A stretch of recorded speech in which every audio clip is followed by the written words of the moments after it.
As my final video for 2020, I wanted to make a video where I review the entire year and share with you the mistakes I made along with other things that went wrong through the year. That way, you and I can both learn from these experiences and make the new year even better. Hi, my name is May Pak, and I help makers, artists, and designers make a living from selling their handmade products online. I have to preface this by saying that this was kind of a tricky video to make because a lot of things actually fell into place for us and our businesses this year. Now, this is not a video about 2019, but I feel it is important for you to have context on the year before this year so you can see that it wasn't just all smooth sailing. For 2020, we had reached new levels of income that we had never seen before in our life. Literally, for several years, every day when I shower, I would say the affirmation, I would make $1 million by the time I'm 30. And it wasn't until 2019 that I stopped chasing that goal so hard and stopped saying those affirmations and just trusted that it would happen when it was meant to happen and started sowing the seeds to reach that goal that year. And now those seeds have bloomed because this was the year my husband and I both reached multi-million-dollar status. I don't even know what to do with all that money, but it's going to take some soul searching to get there, especially because this is both so new to us. Neither my husband or myself came from money. We didn't have connections. So this is incredibly meaningful to us. And to think about how much more impact we can make in the future is really exciting. In my A Sale a Day program, I did an extensive hour-long recap for 2019 back at the end of the year of 2019. And in a nutshell, that was one of the worst years ever that I've ever had in business because I invested a lot of money in a lot of the wrong people, and I had too much pride about not wanting to do things myself.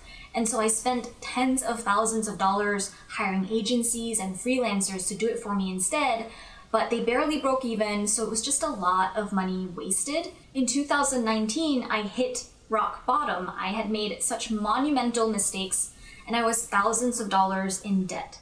I even went to see a hypnotherapist because I felt so stuck and didn't know what else to do, which I have to say, hypnosis, I highly recommend it. And after firing all the wrong people, I spent the final months of 2019 fixing up my business and restoring it to what it was before, along with starting my husband's business selling personalized artwork.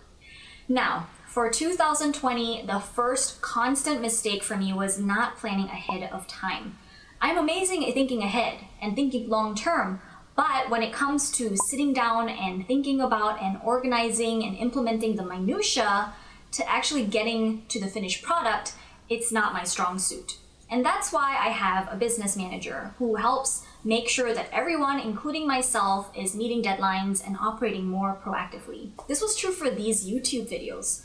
I constantly found myself and put my team in stressful positions because we were uploading a YouTube video like the night before it was supposed to go live. And when you're running a business that has so many moving pieces, you cannot be operating with such tight turnaround times. It's just stressful for everyone, and it's not fun. Another example was my husband's business. We did not plan the holiday season well. I mean, it ended up being a good thing, but the problem was we were getting way more orders than we could fulfill. We didn't plan on what to do about late shipments or what the cutoff date for ordering would be for Christmas. All of those things were done on the fly as we were deep in the process. And that means when it came to actually solving problems, we didn't have as many options. And we were forced to think about solutions quickly rather than being smart and strategic about what those solutions are. And because my husband was so short-staffed, I had to step in and make art and help fulfill orders for like 12 to 16 hours a day for a couple weeks. And that took time away from me making my YouTube videos or to properly plan Tiny Hands Black Friday and Cyber Monday sale. Do you see where I'm getting at? This isn't something that will make or break our business in the grand scheme of things, but it's stressful and can lead to burnout or resentment in my case. Holiday seasons are stressful for all online shops, but I've created enough systems in my own businesses for me to not be in that position anymore. But this past holiday season, I've broken down crying like a baby. I've gotten upset more times than I can count. So number one personal goal for 2021 is to be working ahead of the curve so we don't put ourselves in this position again. Number two mistake is not communicating clearly. I have a problem, and I think a lot of women have the problem of being afraid to speak up and to voice our needs. This stems from our upbringing and in society. A woman who is assertive and speaks her mind is considered rude or bitchy. I know some people say, who cares about what other people think, right?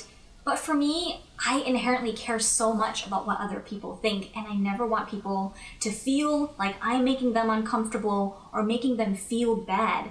In my ideal world, everyone gets what they want and need, and everyone is happy, and there is no drama. So this year, there have been a few situations where I got the short end of the stick, or I didn't get what I was promised because I didn't speak up.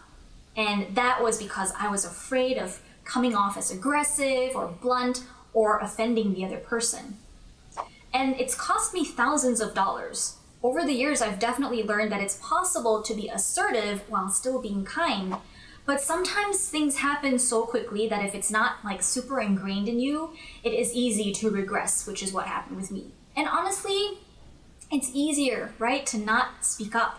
But then you'll never get what you want from the other person, whether it's buying a product or service, or if you're asking a family member to do something for you, and then you'll just be unhappy about the outcome, and the only person to blame really is myself, because speaking up and communicating is something I can control.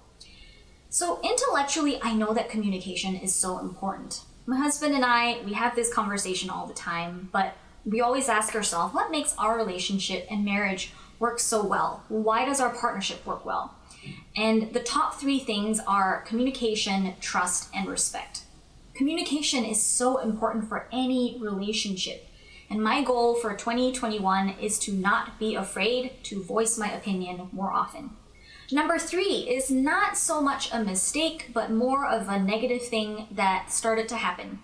It's not a lot, but there are a few negative things that people have said about me or my Assaility program out there on the internet. And anytime we get negative feedback like this is 100% always a situation where a client or student got upset that we have boundaries and limits. We can't fix every problem. Like one example, this happened actually a while ago, but when I was still doing one-on-one coaching, I have been working with a woman who I coached every month for over a year. But she constantly refused to implement any of my advice I was giving her. And there came a point where I realized that I could no longer help her because there was something deeper happening with this client that I wasn't equipped to help her with. So I told her that, and I didn't renew our coaching contract. And at the time, she was amicable about it. But a few years later, she proceeds to post slanderous comments about me that had no foundation at all on some of my Creative Life courses. See, this is in part why it is so challenging for me to speak up and be honest and to be assertive, because in these rare instances where we have been assertive, people get upset and they push back and lash out at us. Something similar happened this year to a member in our free Facebook group. We have a rule where you cannot promote your business just for the sake of promotion, because if one person did that, then everyone would do it, and the group would turn into a promo fest, and it would lose the community aspect to it.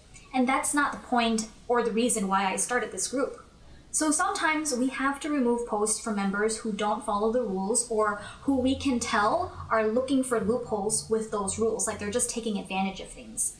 So we sent this person a very nice and friendly explanation for why we removed their post, and that person got really aggressive and verbally abusive with my team, and she sent like crazy messages to some of my coaches, so we ended up kicking her out. And then she proceeds to make negative comments about me online. There's also this new strategy that affiliate blogs are doing where they're reviewing courses and giving them like mediocre 1 to 3 star out of 5-star reviews with the intention of ranking for certain keywords on Google, getting your traffic over to their blog and converting that traffic to buy another course that they are an affiliate for instead, because then they get a kickback commission for making that sale. There are 2 sites now that I know of from people who have never taken a Sale a Day business system. and they write pretty in-depth posts about what a sale a day is all about based on the free information they can get about it, having never experienced it themselves. And then they say they don't recommend people to take the course, but that they should take this other course instead. I personally think this is such a crummy, slimy strategy to take, and I actually got on the phone with an online reputation management service, and they wanted to charge me almost $20,000 to suppress these blogs from showing up on Google. Because there's no way you can actually take down those blog posts. And you can't file a DMCA complaint because this isn't a copyright issue. But it is slander and it is untruthful. Now, I didn't pay for that $20,000 service, but I am really good at marketing and I know how to do SEO myself. So I'm handling it, but it takes time. We take so much time and care to treat other people the way we want to be treated, and it's just really hurtful and hard for me to handle something like this. But this is my new reality, and I'm accepting that there are just some people that we cannot please. Number 4 is my mistake of impatience. There were several roles within my business that I was hiring for, like a graphic designer or a programmer. And because they were pretty urgent roles that needed to be filled because of upcoming projects, I became impatient and made poor choices. When I hire people, I'm usually hypercritical about the candidate. But on several occasions this year, I ignored red flags. If I wasn't in a hurry to hire someone, even one red flag would be enough for me to turn someone down. But with the designer and the programmer, I ignored multiple red flags and hired people that weren't truly a great fit for my business. But I had invested so much time working with them, training them, getting them up to speed on my business. It's a lot of effort and energy to onboard new hires. And we're generally pretty slow to fire because we believe that with enough training, with the right training, we can help shape the person. But the longer that we worked with the wrong people, the more resources we were sinking into them and investing into them, only to eventually hit a dead end or a roadblock in that they had fundamental differences about them that we just couldn't change. For example, the programmer we hired was from Pakistan, and I'm not saying this is true for everyone in Pakistan, it was just this one person. And there were a lot of communication issues with him, and the language barrier eventually became a problem because I couldn't trust that he knew what I was telling him.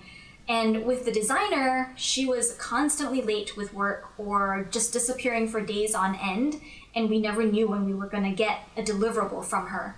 Even though we told her multiple times what our expectations were, but she couldn't meet us there and I had to let her go. So just having these past experiences, when I made a recent hire for an actually very specialized role in my business, it took me months to find the right person. And although I did get very frustrated at how hard it was to find even candidates, I reminded myself of the importance of being patient and waiting for the right person to come along. And eventually, the right person did come along, and she is perfect. So this virtue of patience doesn't just apply to the people you hire, but to anyone you choose to work with, like coaches or mentors, or just generally people that you want to include in your life. Basically, don't settle, okay? Pay attention to red flags, because if you don't, it is a lot harder to deal with that person and to remove them from your life later on. I hope that you enjoyed this video and learned something from it. I'm definitely reminding myself of these lessons going forward into the new year. If you like this, give it a thumbs up, leave a comment if you want to share your own 2020 mistakes and lessons that you've learned from the year. Subscribe to this channel for more handmade business tips, and then stay on to watch this next video on the screen.